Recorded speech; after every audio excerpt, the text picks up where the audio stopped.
상세하고 시원하게 오늘의 이슈를 분석합니다. 김지윤의 픽. 요식행위나 다름없는 공화당의 아이오와 경선에 비하면 민주당의 아이오와 코커스는 진정한 경선의 출발이죠. 그런데 첫 출발점인 민주당 아이오와 코커스부터 문제가 생겼습니다. 후보 득표율을 계산하는 과정에 혼선이 생겼다는 건데요.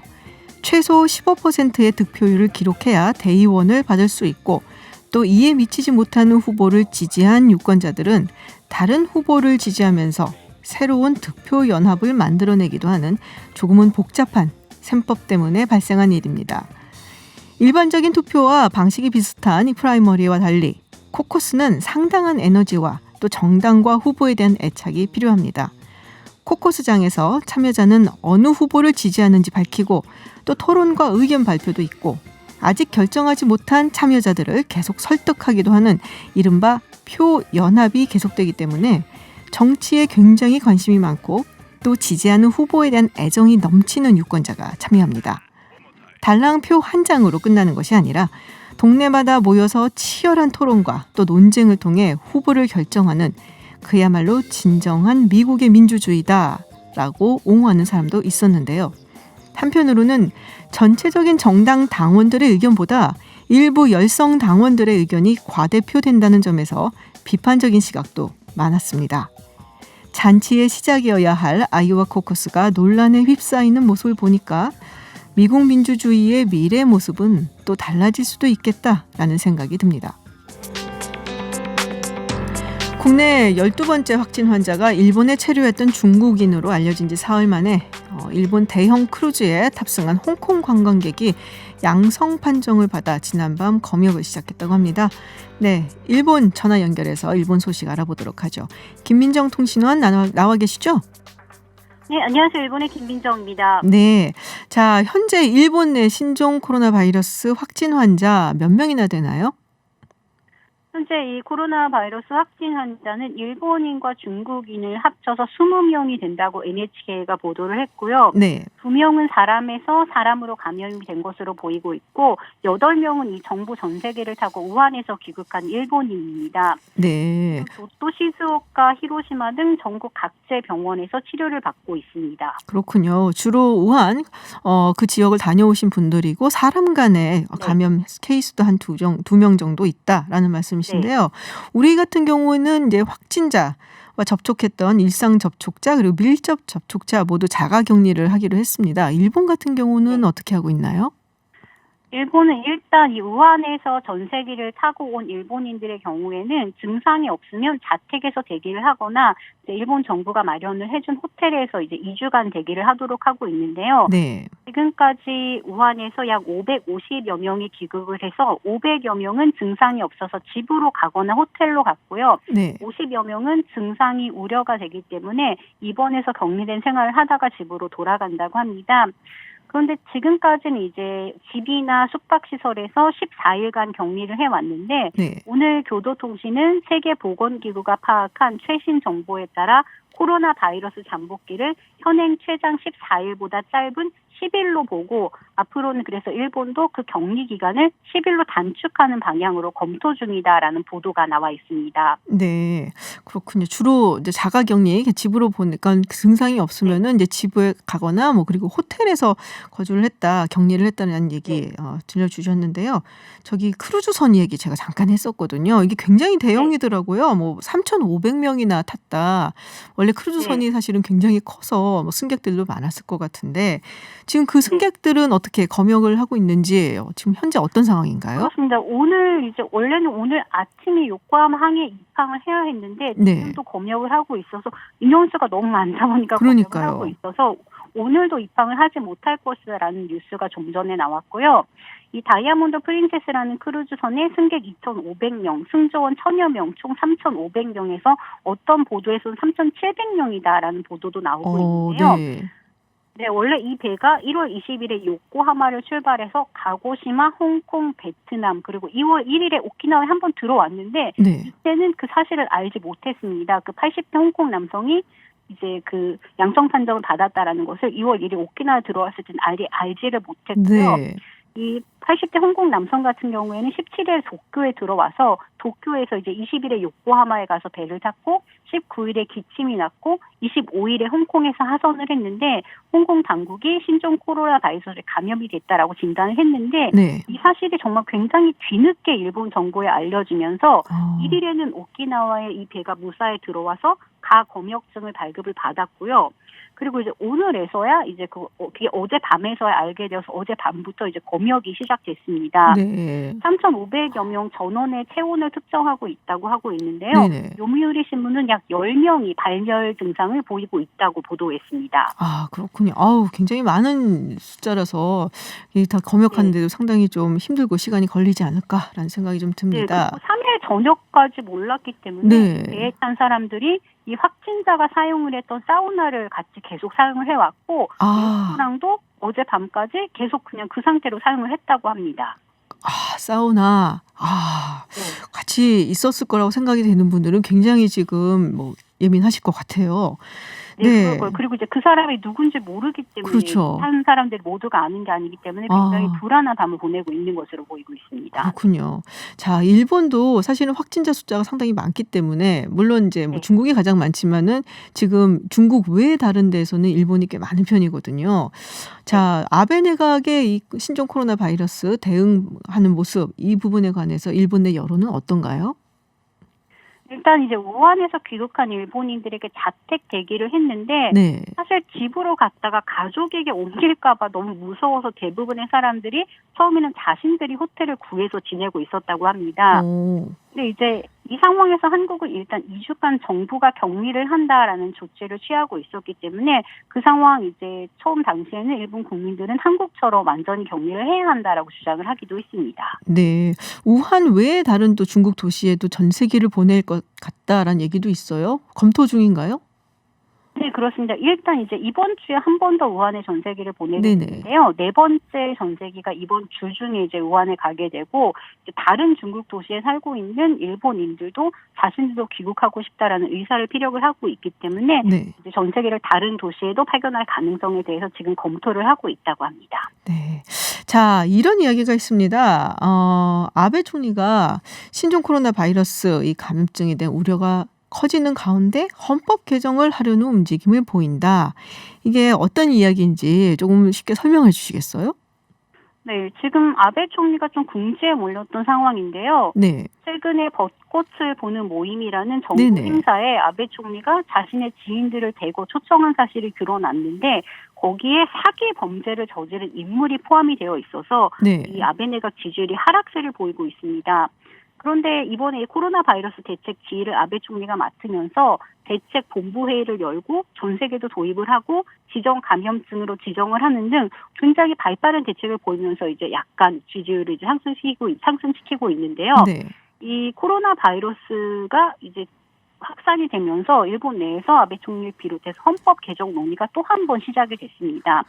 이게 어떤 얘기냐면 자민당은 이런 신종 코로나 바이러스 같은 국가적 위기 상황에선 정부가 국민의 권리를 일부 제한하면서 통치를 하는 긴급 사태 조항을 헌법에 넣어야 한다라고 주장을 하고 있는데요. 네네. 이 긴급 사태 조항은 우리의 옛날 그 계엄령 같은 그런 개념입니다. 그러니까 일본이 지금 평화헌법 구조를 없애고 헌법을 개정을 하려고 하고 있는데 아베 총리가 내년까지 개헌을 하겠다라고 주장을 하고 있는 가운데 이번 이 코로나 바이러스 때문에 이 긴급사태 조항이 또 한 번 나오면서 이렇게 개헌 의지가 다시금 피력이 되고 있습니다. 그러니까 이게 2018년이었던 걸 제가 기억을 하는데 그 당시에 이제 개헌안을 냈는데 거기에 4개 항목이 있었거든요. 근데 그 중에 하나가 사실은 긴급사태 조항을 추가하는 것. 근데 이번 기회를 삼아서 이 긴급사태 조항 추가하는 게 통과가 돼야 되니까 헌법 개정안을 통과시키자 이렇게 얘기가 나오고 있는 거죠. 네, 그렇습니다. 그 긴급사태 조항을 이제 빌미로 헌법 전체를 개정을 해야 한다라는 그런 얘기가 나오고 있는 것입니다. 그렇군요.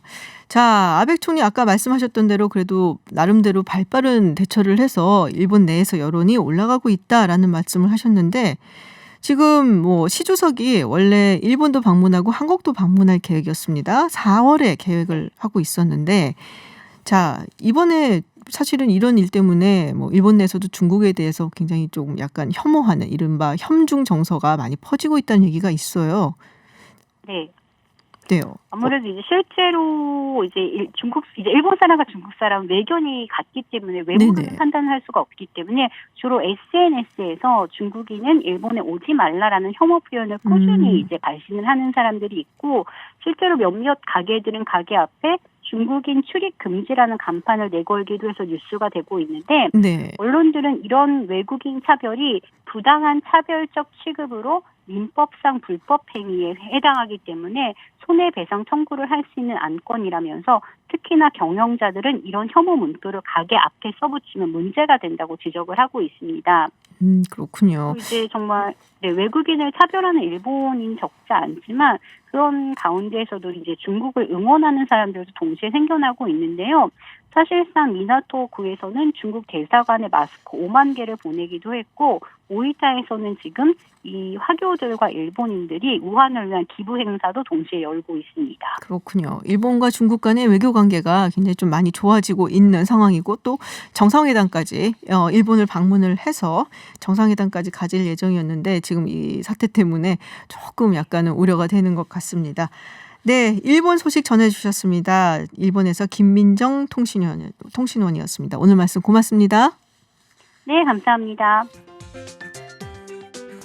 네, 해외 뉴스 알아보는 서울타임즈 시간, 전주현 캐스터와 함께합니다. 어서 오세요. 네, 안녕하세요. 네, 신종 코로나 바이러스 감염증에 의한 사망자 그리고 확진 환자 숫자 무섭게 증가하고 있습니다. 그렇습니다. 오늘 오전 발표에서 네. 어제 하루에만 64명이 숨져서 사망자가 지금 425명이 됐습니다. 하루에 60명 넘는 사망자가 처음이죠. 나온 건 이번 네. 사태 발생 이후 처음인데, 어제 제가 말씀드릴 때 하루 사망자가 이번 사태 이후 50명이 발생한 건 처음이다라고 말씀을 드렸는데, 바로 또 60명 그렇습니다. 넘게 되는. 60명대도 지금 깨졌고요. 그리고 확진 환자도 어제 하루 동안 지금까지 중에 가장 많은 3,235명이 발생했습니다.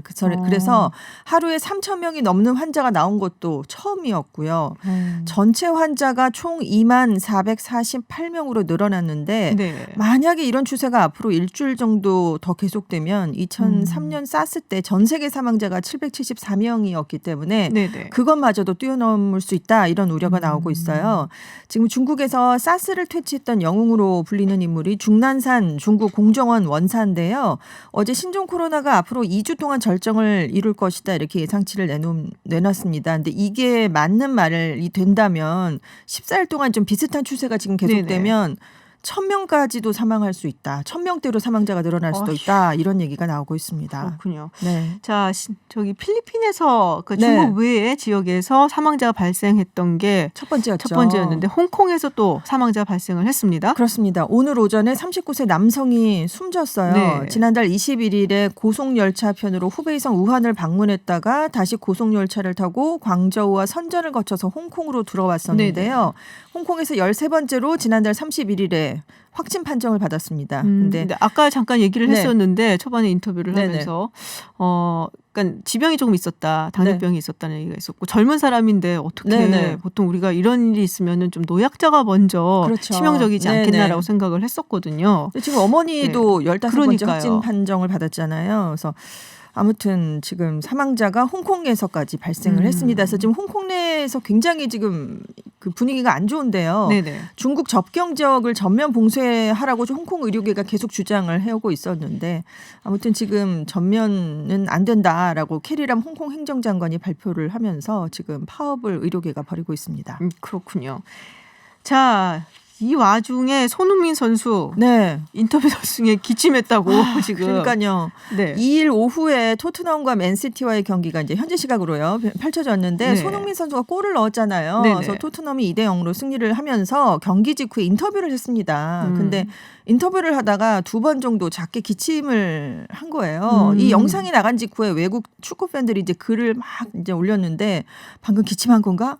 토트넘 선수들은 이제 어떻게 되는 건가? 뭐 이런 글들을 올린 거예요. 그래서 손흥민 선수의 기침이 코로나 바이러스 때문인 것처럼 그런 질문을 이어서 했고, 한 네티즌은 심지어 이렇게 손흥민 선수 옆에 이제 인터뷰할 때 동료 선수가 있었거든요. 네네. 베르흐베인이라는 선수가 있었는데 그 선수의 이름을 언급하면서 명복을 빈다, 뭐 이런 글까지. 너무 올리는. 악의적인데요, 그거는? 그렇죠. 그 올렸는데 사실 이런 게 지금 처음이 아니랍니다. 손흥민 선수가요. 지난달 31일에 온라인 매체 더 스펙테이터 인덱스라는 곳에서 한국에서 신종 코로나 바이러스 추가 확진자가 나왔다 이런 속보를 띄우니까 그 밑에 한 해외 네티즌이 사진을 올렸는데요. 토트넘 선수들의 단체 사진을 올려놓고 손흥민 선수를 제외한 다른 선수도 얼굴에만 마스크를 씌우는 합성 사진을 올렸습니다. 그러니까 손흥민 선수가 신종 코로나 감염자인 것처럼 이렇게 표현을 하는 사진을 올린 거죠. 거기도 참 악플이. 네. 그 똑같습니다. 그래서 유럽 내 한국인들이 지금 뭐 중국인뿐만이 아니라 아시아인 전체가 지금 봉변을 당하는 경우가 자주 발생을 하고 있습니다. 근데 WHO 사무총장 게브리에수스 사무총장도 기침했었잖아요. 그렇습니다. 자기는 이거 코로나 아니다. 네, 여러 번 심지어 해가지고 주목을 받았는데 괜찮아요. 저는 감염된 게 아닙니다. 뭐 이렇게 얘기를 했는데 바라보는 시선이 곱지는 않았던 걸로. 그러니까 이번에 WHO가 너무 미진하게 대처를 해서 그렇습니다. 상당히 비판받고 있거든요. 중국 측의 입장을 또 많이 대변하는데 이런 비판을 받고 있는데 그 와중에 기침을 하니까 좀 사람들이 좀 좁지 않게 바라봤습니다. 네, 알겠습니다. 자, 방금 전에 저희가 일본 통신원 연결해서 이야기를 좀 들어봤는데 사실 일본이 여러 가지로 좀 굉장히 힘들다라는 얘기가 있어요. 도쿄올림픽이 얼마 안 남았거든요. 사실 6개월 남은 건데 6개월도 안 남았네요. 네, 지금 굉장히 관광 특수 그리고 이거를 계기로 해서 일본이 좀 부흥하겠다. 많이 일어나 보겠다라고 했었는데 지금 중국 관광객이 일단은 급감하게 생겨서 그렇습니다. 굉장히 힘든다. 뭐 이런 얘기가 있어요? 지금 도쿄, 오사카, 교토 같은 유명 관광지에서 중국 관광객이 눈에 띄게 없어졌습니다. 네네. 그렇겠죠. 그리고 이미 예약돼 있던 중국 단체 관광이 거의 다 취소가 되고 있고요. 중국 정부가 해외 단체 여행을 금지했잖아요. 그리고 일본 정부가 이제 중국인들의 입국을 엄격하게 하니까 관광업계가 타격을 입게 된 건데, 근데 일본 관광업계는 한국에 대한 경제 보복에 반발해서 우리가 여행을 안 갔잖아요. 굉장히 한국인 관광객이 줄어들어서 그 부족분을 중국인 관광객으로 좀 메우고 있는 상황이었어요. 그런데 지금 이 상황에 중국 관광객까지 오지 않으니까 정말로 비상이 걸리게 됐습니다. 그래서 만약에 중국의 단체 여행 중단이 6개월 동안 이어지면 일본 관광 수입이 우리 돈으로 3조 2천억 원 정도 줄 것이라는 전망치가 나왔고요. 신종 코로나가 계속 확산이 되면 7월에 이제 도쿄올림픽을 계기로 일본을 찾아올 관광객들이 있었잖아요. 그 사람들이 방문을 꺼리게 될 가능성도 있다. 이런 관측이 나오면서 만약에 한 민간 연구소는 관광산업 타격이 소비 위축으로 이어져서 올해 일본 국내 총생산이 27조 원 이상 감소할 수도 있다. 이런 전망치를 내놓기도 했습니다. 올림픽은 계속하는 건가요? 그렇습니다. 지금 연기를 하는 지카 바이러스 나왔을 때도 계속 했었죠. 그래서 이제 아베 총리가 어제 뭐 영향을 미치지 않도록 코로나 바이러스가 올림픽이에요. 철저하게 내가 대응을 하겠다. 그리고 이제 취소되거나 연기될 것이라는 루머에 대해서는 전혀 그런 일은 없다. 이렇게 아주 확정적으로 얘기를 했습니다. 네, 그렇군요. 자, 미국으로 가보겠습니다. 제가 아까 픽에서 민주당 경선 이야기, 아이오와 코커스 이야기를 좀 전해드렸는데 공화당도 있기는 있습니다. 있긴 있죠. 근데 아예 그냥 뭐 어차피 나오는 후보나 혹은 없거나 뭐 그 주에서 결정을 해서 안 하기로 한 곳들이 몇 군데 있긴 하지만 요식행위 같지만 있기는 합니다. 네, 있는데 그래서 열렸어요. 3일에 이제 아이오와주 공화당 코커스가 열렸는데 투표를 시작한 지 25분 만에 끝났습니다. 트럼프 대통령의 득표율이 97%였어요. 나머지 두 후보가 이제 경선에 참여를 하긴 했는데 뭐 워낙 좀 존재감이 없이 압도적인 트럼프 대통령이 승리로 끝났고요. 심지어 트럼프 대통령이 이날 아이오와주에 오지도 않았습니다. 그래서 워싱턴 워낙 가야 되잖아요. 또 처음이니까. 워싱턴 DC에서 이제 트윗을 통해서 아이오와에 있는 공화당원들은 오늘 나가서 코커스에 참여해라 뭐 이렇게 얘기를 하면서 내가 그동안 뭐 중국, 멕시코, 캐나다, 뭐 일본, 한국 등과 위대한 무역 합의들을 이뤄내지 않았느냐라면서 무역 성과를 다시 한번 자랑을 했고요. 앞으로 치러질 공화당 경선도 이변이 없는 한 트럼프 대통령 선출이 확정적이다 이런 얘기가 뭐 당연하게 나오고 대체로 있습니다. 현직 대통령이 거의 프리패스를 갖는 편이에요. 거의 한 번도 없었는데 한 번 있었는데 제 기억으로는 그거는 1800년대에 아주 오래전에 오래전에 미국의 민주당에서 피어스 대통령이 현직 대통령으로서 후보를 자리를 못 갖는 그런 약간 그런데 그 외에는 이제 거의 없었던 걸로 제가 기억을 합니다.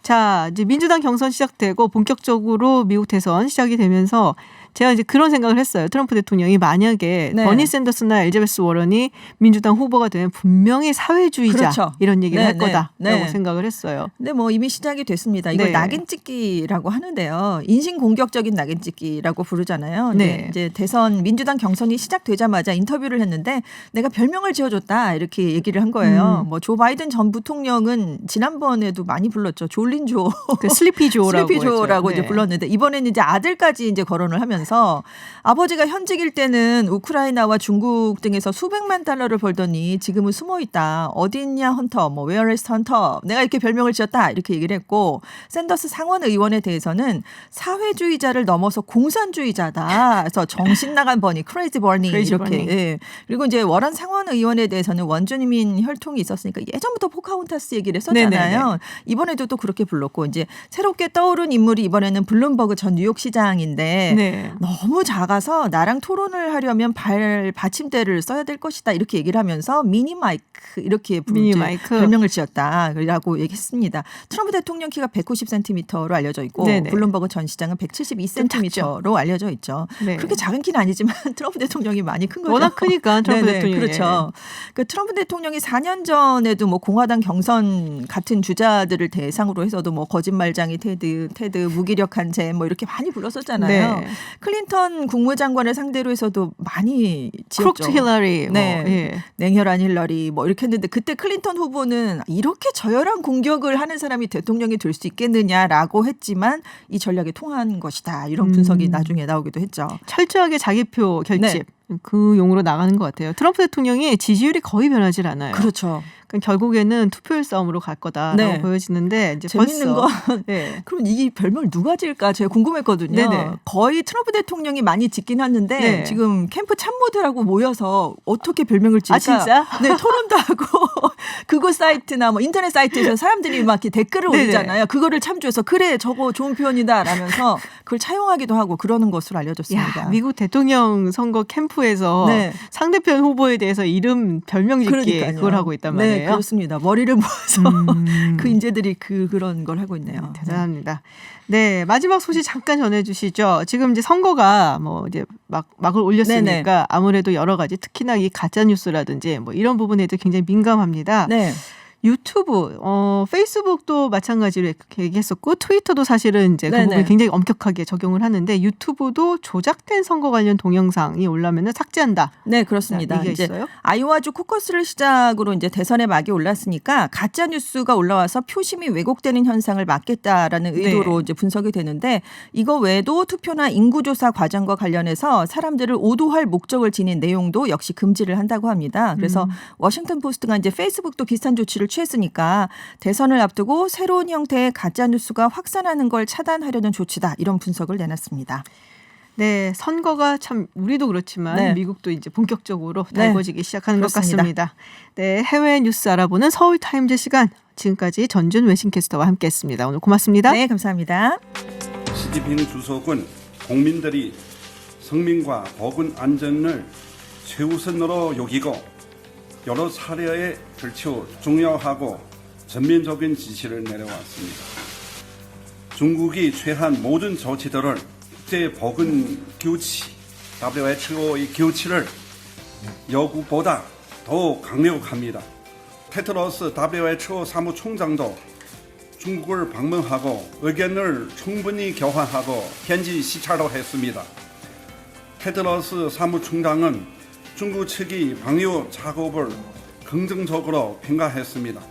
중국 정부는 비상 조치를 취한 개방적이고透明한 국제 협력을 견지하여 방역의 모범이 되었다고 높이 평가했습니다.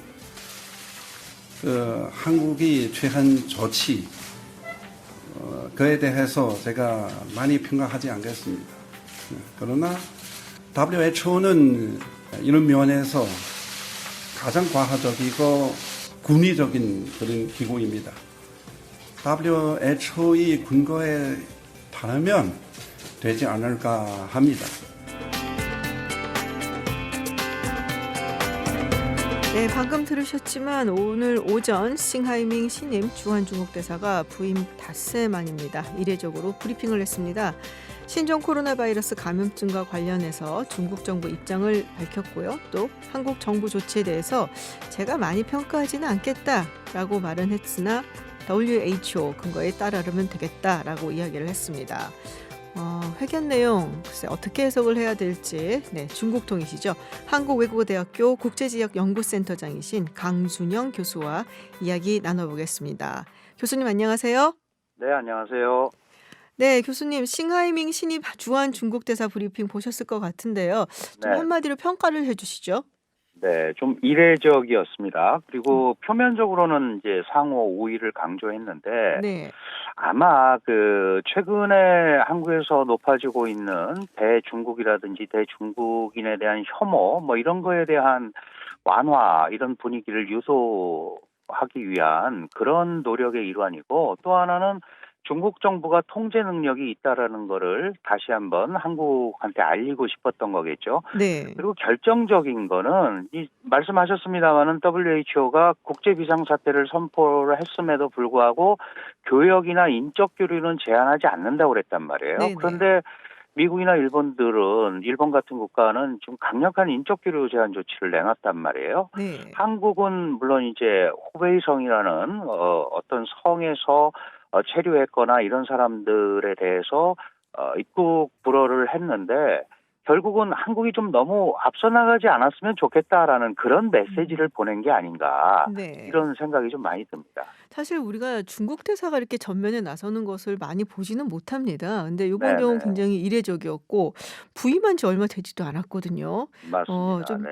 이 기자회견 그리고 그 전에 있었던 여러 뭐 언론에 나온 내용들 보고 별로 기분이 썩 좋지 않다라고 느끼시는 분들도 꽤 계세요. 교수님 보시기는 그렇습니다. 어떠세요?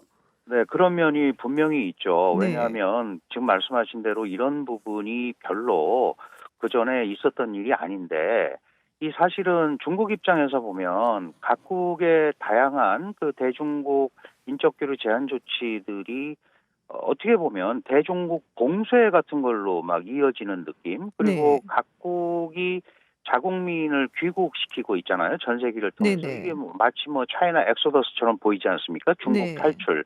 이런데 가장 옆에 있는 한국이 좀 그런 점에 대해서는 나름대로 자제해줬으면 좋겠다 이런 거예요. 네. 그러니까 우리 입장에서 보면 아니 왜 우리한테만 이러냐 더 강력한 조치를 한 데에 대해서는 안 하고 그런데 네. 사실 인적교류 제한 조치가 미국이나 일본은 더 이상의 조치가 있을 수 없잖아요. 그런데 한국은 아직 여지가 좀 남아있지 않습니까? 네네. 그러니까 그 부분을 좀 차단을 하고 신임으로 부임한 대사로서 좀 뭔가 사드 이후에 올해 시진핑 주석 방한설도 있고 여러 가지 해빙 분위기 조성이 됐는데 좀 네. 부정적 요소가 생기는 거를 좀 차단하려는 생각이 있는 것 같아요. 그리고 지금 최근에 세 분의 대사가 한국말을 못했었는데 네네. 싱하이밍 대사가 이제 한국말을 하잖아요. 네. 그러니까 한국말로 얘기하면서 이제 직접 소통을 좀 강조하는 이런 모습을 전체적으로 보였습니다. 그러니까 앞으로도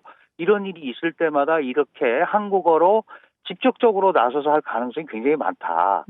그런 점에서 약간 걱정 아닌 걱정이 되는 면도 있죠. 네. 사실 직접적으로 이렇게 한국말을 하면서 소통을 하는 부임한 대사의 모습이 좋게 비춰지기 마련인데 이게 좀 잘못되면은 또 오히려 또 부정적인 그렇죠. 네. 영향을 미칠 수도 있다라는 부분에서 조금 우려스러운 목소리를 주셨는데요.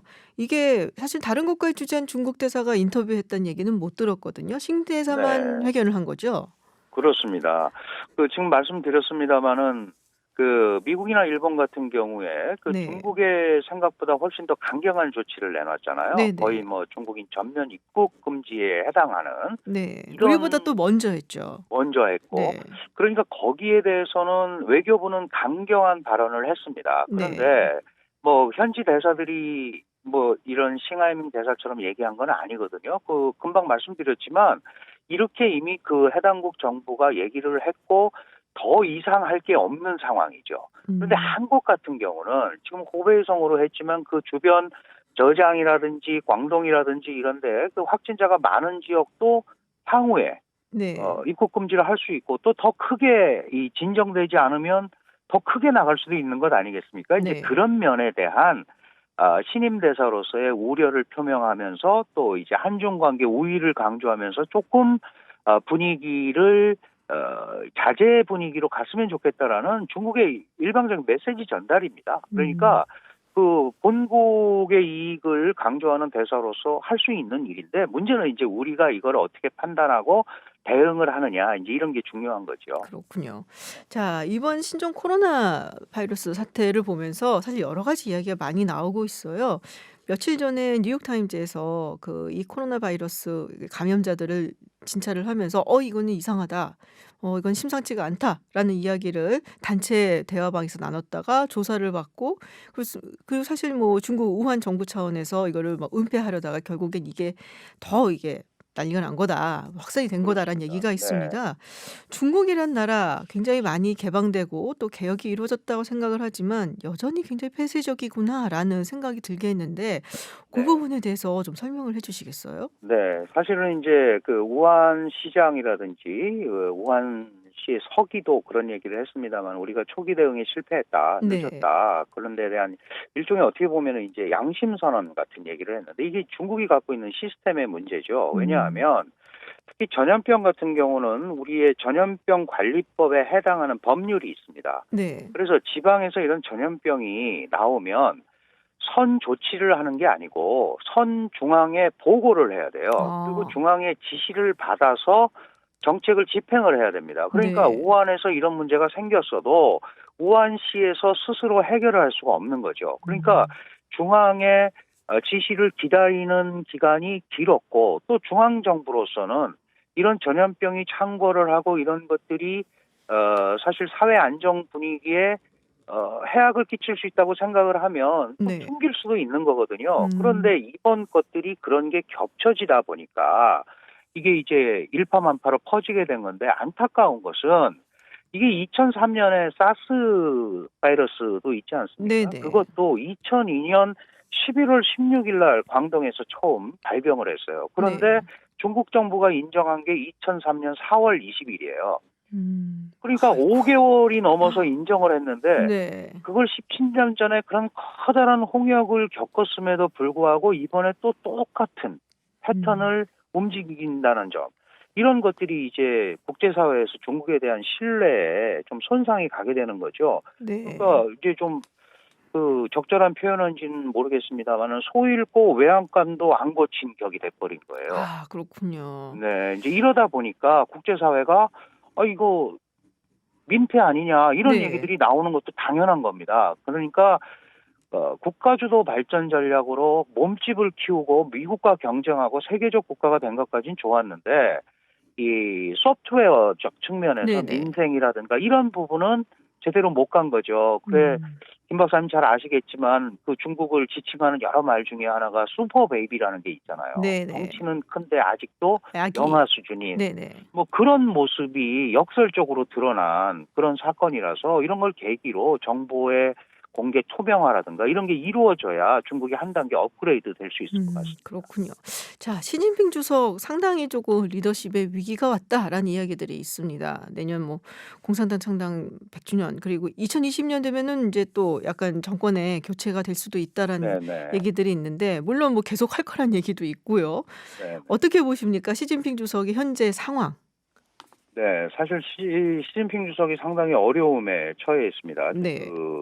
벌써 1년 반 이상을 끌어왔던 그 미중 무역 분쟁. 네. 물론 이제 올해 1월 15일에 1차 협상이 타결이 됐습니다만은 핵심 부분에 대해서는 계속 각을 세울 수밖에 없는 상황이고 그다음에 잘 아시다시피 홍콩 문제로 작년 6월 이후에 계속 국제사회의 비판도 받고 좀 네. 내부적인 또 비판에 시달렸죠.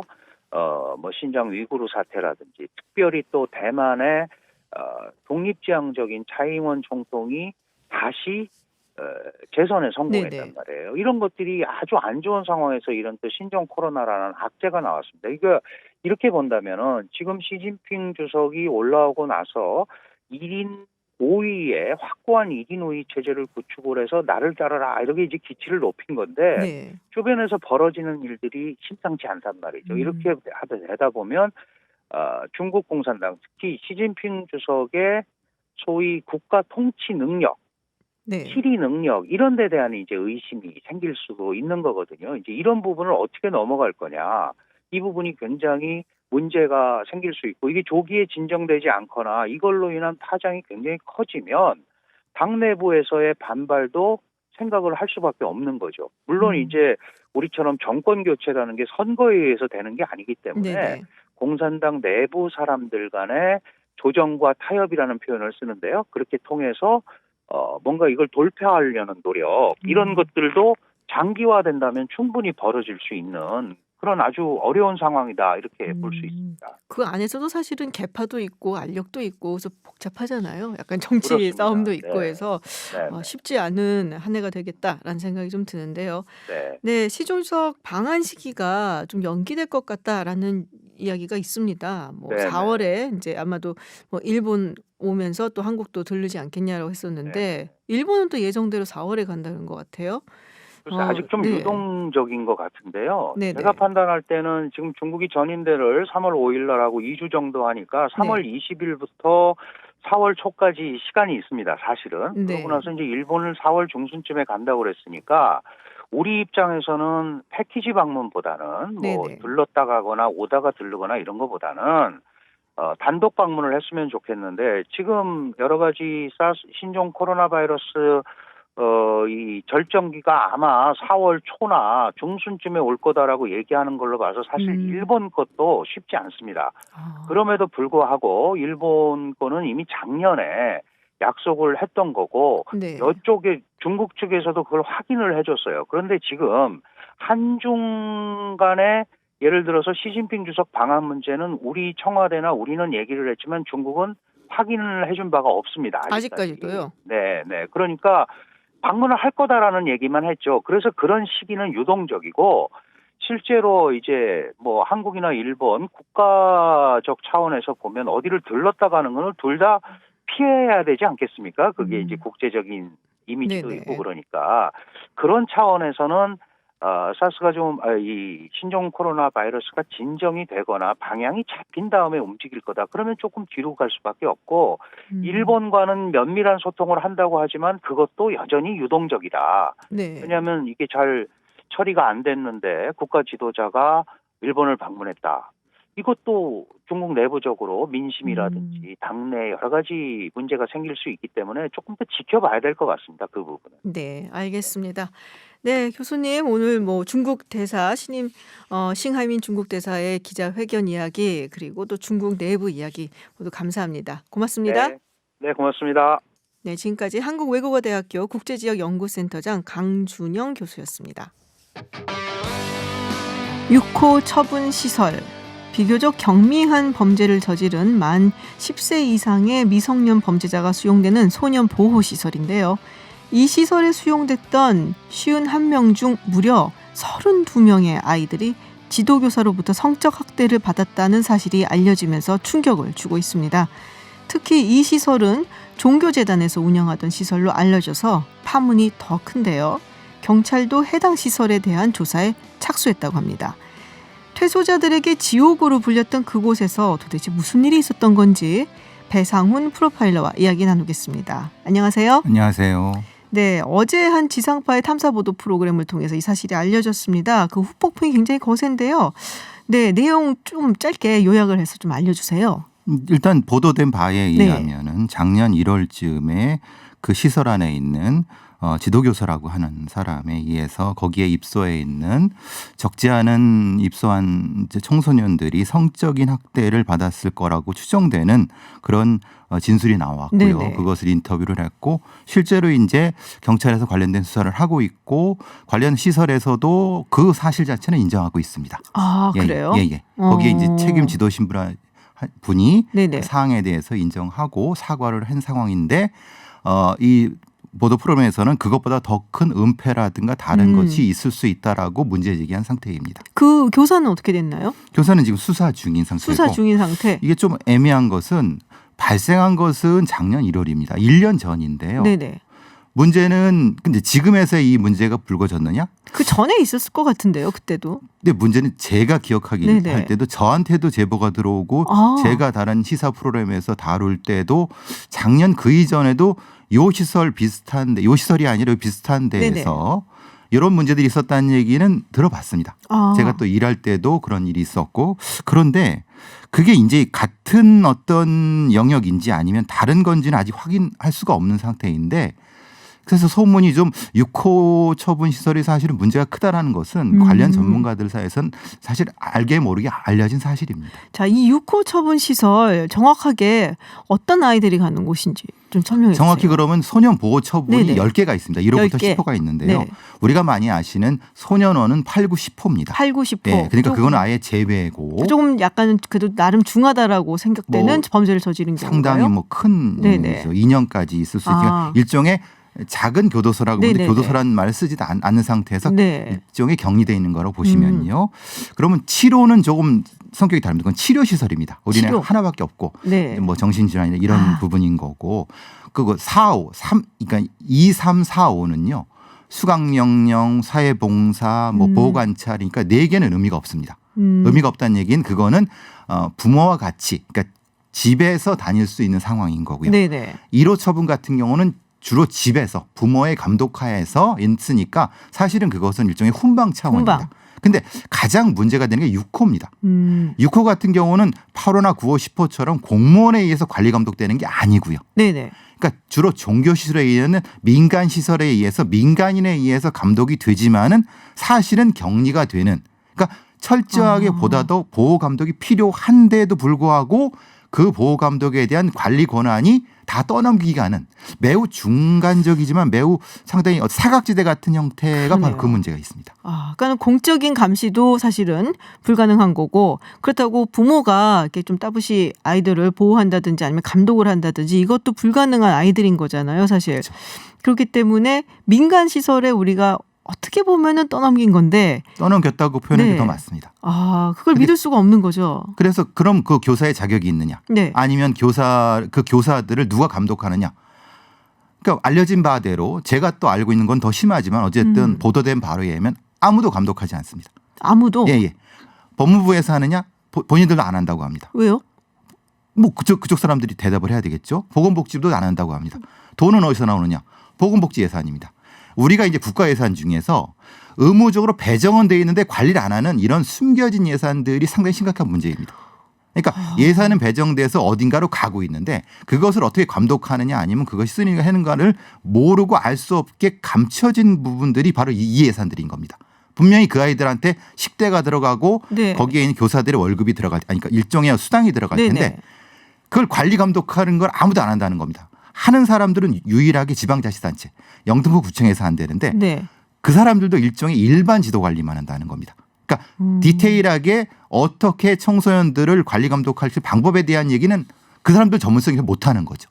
아, 그러니까 일종의 이제 지원은 해주고 지원으로 땡 끝났음. 끝나는 거죠. 거기서 무슨 일이 벌어댕겨도 모르니까 이 시설에 있는 사람들은 가장 쉬운 방법은 흔히 말하는 집단 위계 질서를 도입해서 여기 나온 보도대로라면은 일종의 계급화를 시키는 겁니다. 계급화. 그러니까 거기에 있는 10명이나 20명의 아이들 중에서 제일 힘센 아이한테 힘을 줘갖고 계급을 주운 다음에 위에서부터 일종의 지배를 할 수 있게끔 권한을 주고 가장 위가 지도 교사인 것처럼. 그럼 그 지도 교사는 무슨 일을 해도 처벌받지 않는. 그러니까 지금 이 상태가 일종의 성적 학대를 해도 누구도 발설 못하는 매우 이상하고 매우 지옥 같은 상황이 벌어질 수 있다는 겁니다. 그게 사실은 전형적인 수용소. 그렇죠. 예. 네, 수용소에서 관리하는 방식이잖아요. 그래서 미국에서 네. 여러분 많이 들어보셨겠지만 미국의 유명한 추기경이 아동을 성적 네. 학대했다는 게 바로 이런 비슷한 시설입니다.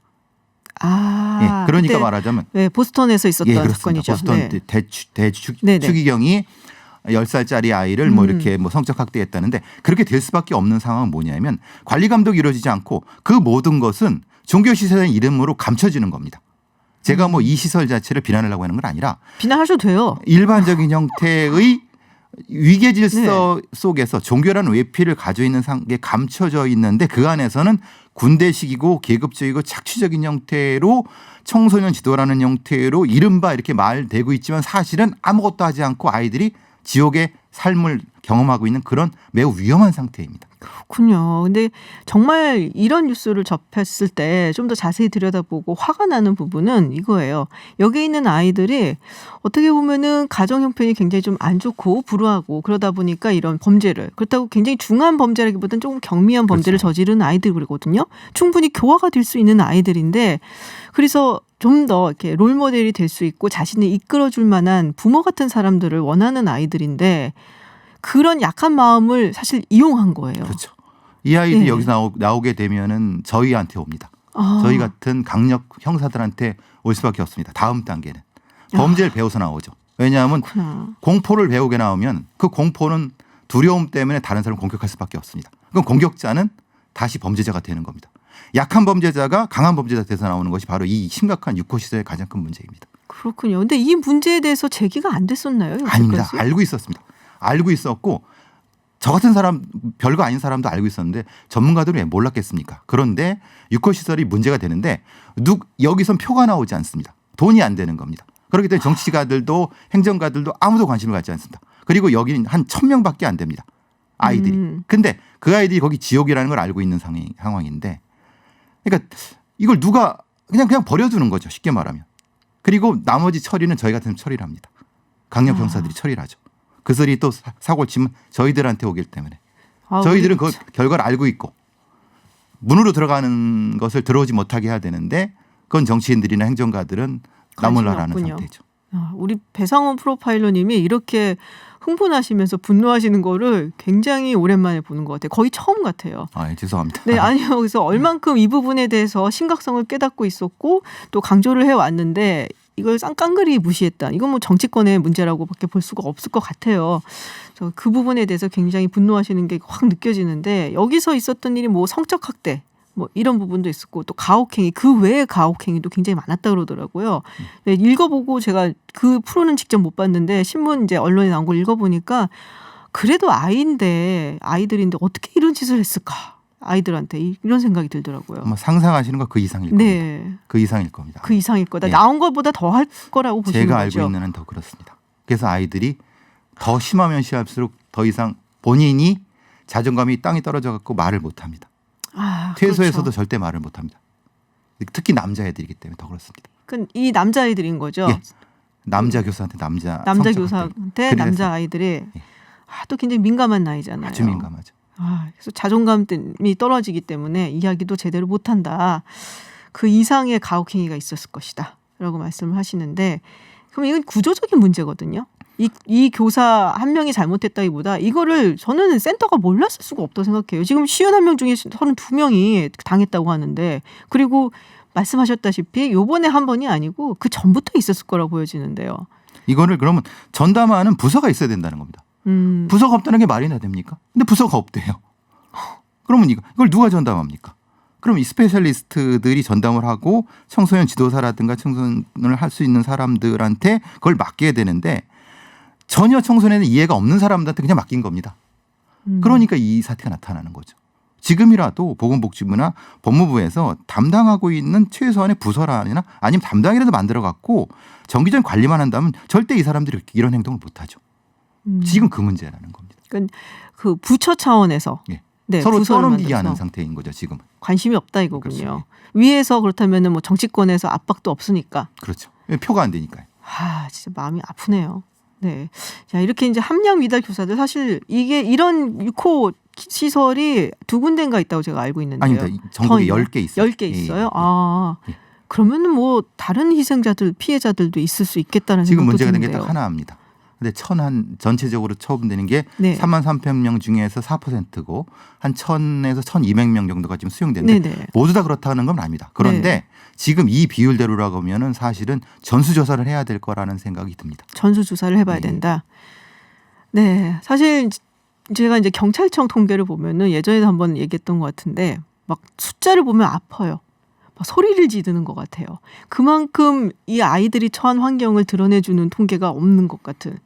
다들 정말 너무나 힘든 환경에서 이쪽으로 빠지는, 그렇기 때문에 더 힘들어지기 전에 빨리 우리가 잡아야 된다. 근데 표가 안 생각은. 되죠. 그 통계는. 야, 그러니까 관심을 안 갖죠. 그 아이들이 성장을 해서 우리 사회 구성원이 되잖아요. 근데 그건 적대적 구성이 되겠죠. 다음에는. 그렇게 되기 전에 미리 좀 막아야 막아야죠. 된다. 좀 우리 정치권도 그렇고 또 정부에서도 신경을 좀 써야 될 것 같다라는 생각이 듭니다. 네, 오늘 6호 처분 시설 프로그램에 나왔던 이야기 하면서 그 외에 또 우리 배상훈 프로파일러님이 알고 계신 이야기까지 한번 나눠봤습니다. 네, 오늘 말씀 고맙습니다. 감사합니다. 네, 오늘 봄의 시작을 알리는 입춘이었는데 참 절기가 무색하게 눈이 내렸습니다. 지금 중부지방에 한방눈이 오다가 비로 바뀌어서 내리고 있는데요. 밤새 기온이 내려가면서 아마도 또 다시 눈으로 바뀌어서 쌓일 수 있다고 하네요. 내일은 한파가 옵니다. 서울 아침 기온 영하 12도까지 내려간다는 소식이 들어와 있어요. 출근길에 든든히 입고 나가셔야 할 것 같습니다. 저는 여기서 인사드리겠습니다. 내일 저녁 6시 다시 찾아오겠습니다. 김지윤이었습니다.